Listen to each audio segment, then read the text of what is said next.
Lights up!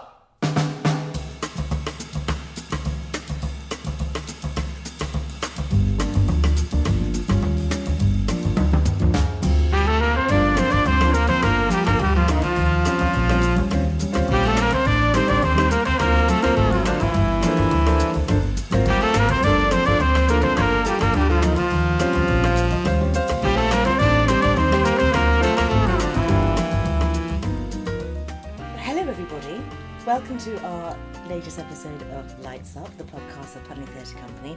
I'm thrilled to say that I'm joined today by the cast members of our next main stage production, The Hound of the Baskervilles.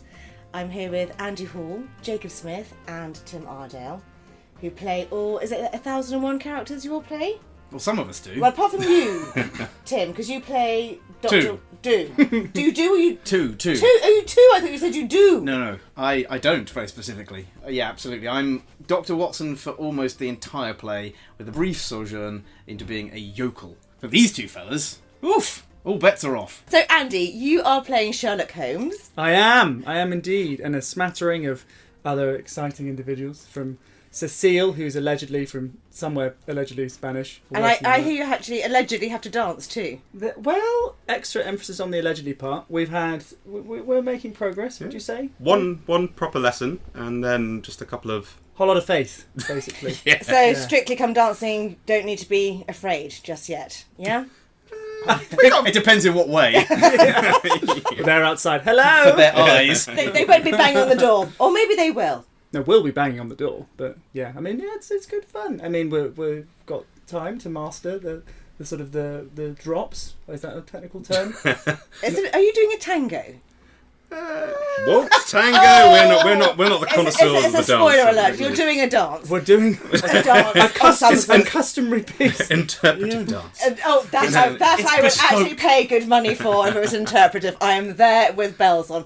Jacob, you're playing a host of characters. Yes, mainly Sir Henry, Baskerville, and a variety of Baskervilles, and don't forget one the yokels. form. The yokels. How many yokels? 3 actually. Yokel 1, Yokel 2, and Wise Yokel. Oh, there is such a thing as Wise Yokel. Apparently so. Yeah, he gets 2 lines, and he kind of ties the whole plot together. So it's actually very, very wise. He's the linchpin, you might say. Yes, it's what it's all been building up to. A cabbie.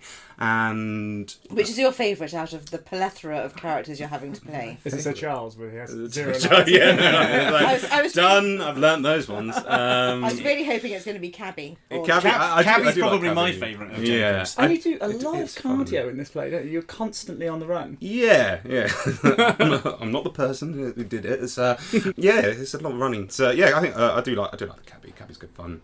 I like the voice. Are we allowed to have a preview, or is that a spoiler alert? Ooh. Put you on the spot. Come on, Governor, give us a ride. I'm going all the way to Streatham. All right, I'm sorry, Gov. That's good. Yeah. I've been using an app recently to help me with the lines, and it's meant that I've recorded all of these two guys' lines I've as well. heard of this app. And I've had great fun kind of doing my own versions of their characters. Trying to take our the cabbie being one of my favourite ones to do. And I noticed my version of your version of Stapleton has ended up being quite Alan Bennett.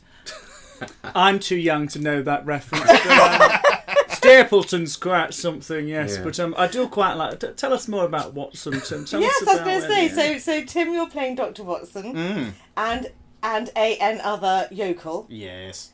And of course, I'm assuming the yokel is your favourite part. Jacob and I have this little scene as yokels together, which is...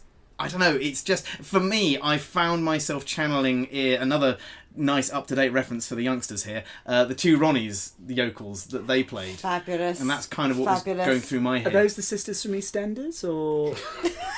I'm kidding. I'm kidding. Droll. I'd say you're more Bill Bailey. I think that was definitely a good comparison. They are. When you got the hat on as well, you got the face going as well. So now everyone knows the story. I was saying that, and there's going to be one person that says, "I don't know the story." I'm sorry, but I'm doing the play, and I'm not sure I know the story. Well, I won't ask you, Andy. You seem Emily sensible. So who's Emily sensible? Eminently sensible. That's me after hours. But thank you for dropping that in. Eminently sensible. Broadway, here I come. So Andy, you seem imminently Eminently.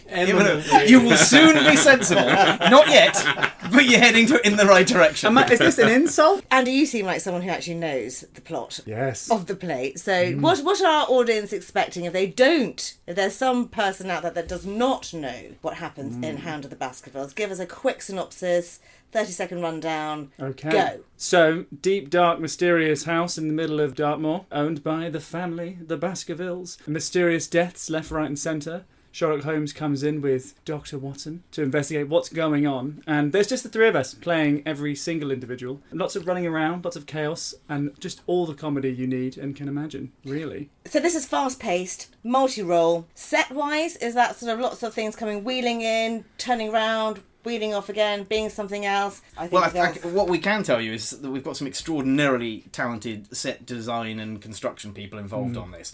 There's a couple of chaps who deserve, I think, a particular shout-out in the form of Robert and Sasha, whose artistic skills are unparalleled. There's a couple of chairs which just look like they're genuine pieces of sort of bespoke leather furniture, but they're actually only sort of made from card. And the portrait? Ah, Wait till you see the portrait. So yes, you're right. We're very, very lucky in that we have Robert and Sasha, who are extraordinary and extraordinarily skilled.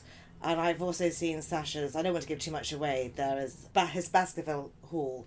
It's ridiculous. Quite frankly, if I had been a child and someone had presented that to me as some souped-up, turbocharged doll's house, I'd have been thrilled. So extraordinary set.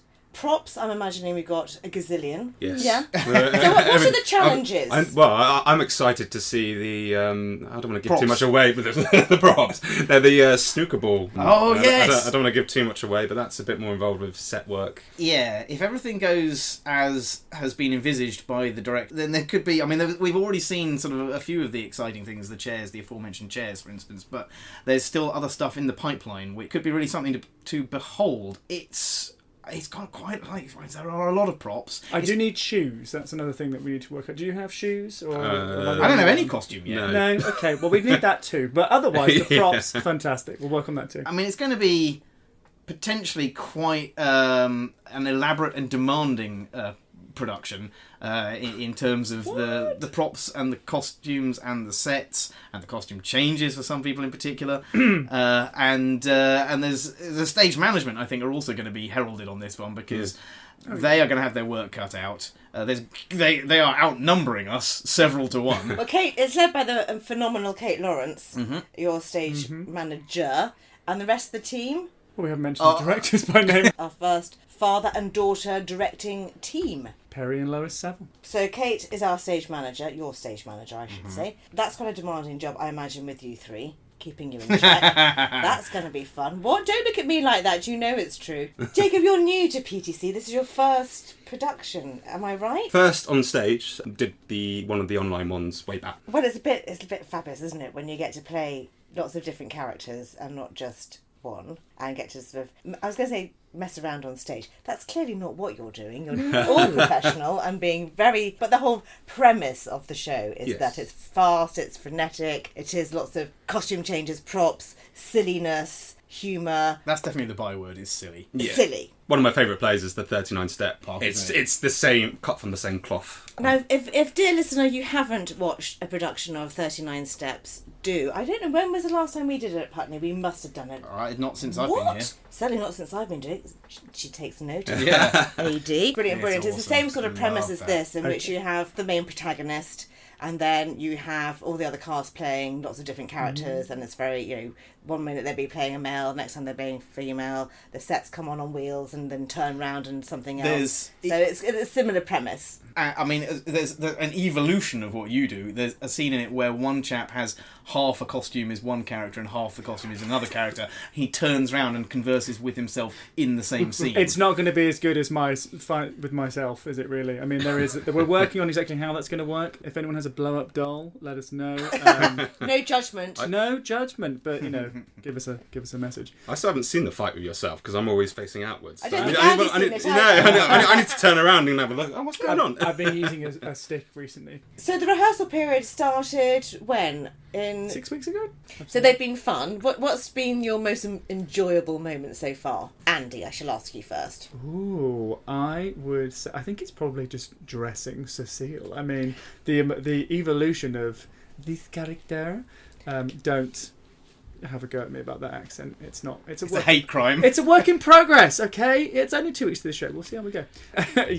Cecile she's a fabulous woman. I'm not really sure exactly where she's from. So she's from Glasgow, yes? This script is very strange. She has all kind of sort of things he said here. I sort of based her on Agador from The Birdcage with Robin Williams. Oh, fabulous, She is certainly something. Jacob very lucky to have me as his partner in these. Yes, Jace. Her dress, her dressing as the show has gone on has gotten skimpier with a bit of. They went, do you want the midriff showing? I'm like, well, obviously. So yeah, I mean that's been fun for me. My parents they're coming along. They're going to be. I mean, surely that is worth the £16 ticket price there and then, my friend. I mean, my last show I was a panto dame, so it's the sequel. I see where this is coming. Yeah. So next time we do a panto, you're there. Jacob, as our first time on stage at PTC, what's been your favourite moments from rehearsals? I think just in general, we just have such a great time during rehearsals. We all bounce off each other. We're all we love to crack jokes, and if someone slips up and makes a line, we just actually have a good time of it. And that's what it is. Yeah. What I want to know though is how are you dealing with Tim's appalling ad-libbing and paraphrasing, because he is famous for both of those things, aren't you, my darling? I mean, guilty as charged. I don't think I've been ad-libbing in this because it's not kind of. It's not. It doesn't lend itself quite in the same way as like a panto does. I don't think, to just completely going off. So you're not going off piste. No, I'm not going off piste with you. You try and cut us off quite early sometimes. Tim, your favourite moments in rehearsals? See, now what I should have done was taken the time that these two chaps were answering to think about an answer for this myself, but instead I was so riveted and interested by what they were saying that I completely forgot to. And such a I'm such a liar. He keeps telling me he loves me during the play. That is true. A little bit like Jacob said, I think I'm going to kind of fall back on that one, that there's not one key specific thing that I would draw out. It's just been a big old barrel of laughs. It's a fun show, which is always it's something I tend to lean towards, and I've been doing it with some superbly and supremely amazing and wonderful human beings, the likes of which I have never beheld before in my entire life, and we are lucky to have them grace this hallowed stage here at Putney Arts Theatre. Correct. Correct. It's just been a laugh. Everyone's in on the joke, so from start to finish, from the moment we walk through the door, and probably spend far too long prattling about before we actually get down to the nitty-gritty of rehearsing, and then throughout the rehearsal process, and everything between, the WhatsApp group, for instance, it's all just people being friendly and lovely to each other and having a good old time. What more can you ask? Hopefully the audiences will do the same. Exactly, and I think that really, without sounding too, schmaltzy, that really is the essence of PTC, isn't it, really? That you get to meet some lovely people, you have a lot of laughs on stage and backstage, and you make friends. Actually, that reminded me that actually one of my favourite moments was Perry inviting his old Uber driver to the play. So Perry decided to create a WhatsApp group with every single person in his contacts he'd ever met. This is sounding like that Michael McIntyre thing, isn't it? What is it? when he texts. Yes, the giant phone. Yes, and gets a celebrity's phone and they text all their contacts and random message and see who comes back. Yeah, and there's about 30 people asking new number who dis, and one of them was apparently someone who gave him an Uber drive somewhere. So that was quite amusing. I wonder if they're going to come. Yeah, maybe you should change the cabbie to Uber driver. Uber driver, yeah. If he comes that night, then we can, there we go. So what I'm getting from this, it's a lot of fun. It's very silly. It's multi-role, including a dance. Well, or yet to be seen, and a cabbie stroke Uber driver to be seen. Stop trying to convert it. It's hard enough to learn the lines as it is without you changing them last minute. I mean, you ad-lib anyway, so that's what you normally do, Tim. Come on, I'm just helping, your co-stars. Multiple costumes. Oh, yes. Lots of changes as well. Lots of props. Yes. What we haven't mentioned, however, which is missing, is the Hound. Who is the Hound? Where is the Hound? Well, when I told my friend I was going to be in the play, she was like, "So you're the dog?" Friend? We've been friends for nearly 20 years. What did you say to that? What was your response? I can't say. This is a family podcast. So, I don't know if I have a massive spoiler alert, but does the Hound make an appearance? You have to find out on the night. Yes, Yeah, no. that's a bridge too far when it comes to spoilers. You've had the cabbie, you've had Cecile, but I'm sorry, we draw the line when it comes to the dog. So, in true mystery fashion. Exactly. Leave them wanting, well, Some. something at least. So, dear listener, it's on from the 26th to the 30th of September in the main auditorium. Tickets £16 and £12 for members. Also have a matinee on the Saturday at 3 p.m. It is family friendly, I promise you. So do bring your kids along and everyone that you can possibly think of, because this is going to be a corker to start off our new season. So again, 26th to the 30th September. Buy tickets via the website www.putneyartstheatre.org.uk. All the details on there, and we look forward to seeing you. Ta-ra then, loves. Toodaloo. See you later. Bye.